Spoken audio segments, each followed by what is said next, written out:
Alors je vais vous parler aujourd'hui de la médecine psychosomatique. La médecine psychosomatique est une manière d'envisager la vie, la maladie comme la santé, totalement différente par rapport à ce que nous connaissons aujourd'hui. Et il s'agit véritablement d'un changement de paradigme, c'est-à-dire d'un changement de système de pensée scientifique. Nous devons cette approche à différents chercheurs. Le tout premier, c'était un psychanalyste, Georges Grodeck. Georges Grodeck était un disciple de Freud et en 1917, il a découvert le lien entre les stress et certains types de pathologies.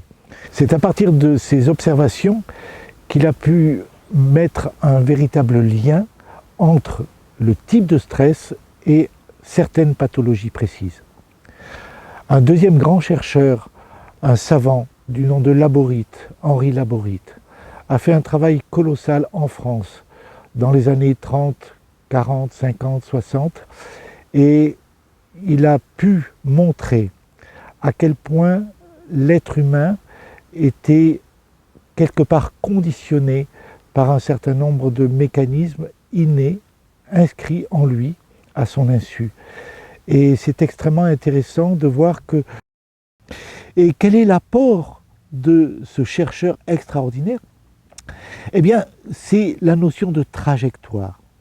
Un être humain, je vous l'ai dit, il vit 3 mois cette phase embryonnaire, et puis il va vivre encore dans le ventre de la maman pendant 6 mois. Ces 6 mois de vie intra-utérine lui apparaissent une éternité, une centaine d'années pour nous aujourd'hui. Pendant ces 6 mois de vie intra-utérine, il est en fusion avec sa maman. Il a des informations sensorielles déjà, par les oreilles, par le toucher, par le goût, mais ce qui est très intéressant à comprendre, c'est que par le fait de sa fusion à maman, il va littéralement ressentir les émotions de sa maman. Et quelque part, très souvent, il va biologiser pour elle. Par exemple, si la maman enceinte se sent séparée de son mari, donc on est véritablement dans une trajectoire et notre cerveau va donc choisir préférentiellement tel type ou tel autre de somatisation, de biologisation. Et c'est ça qui est vraiment extrêmement important à comprendre.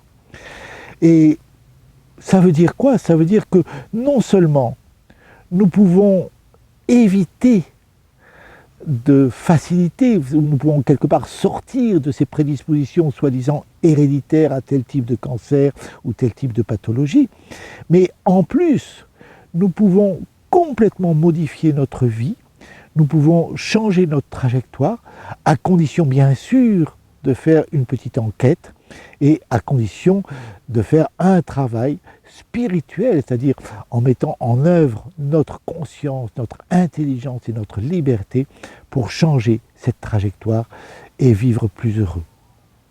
Voilà, au final, comment peut-on envisager le travail du psychosomaticien?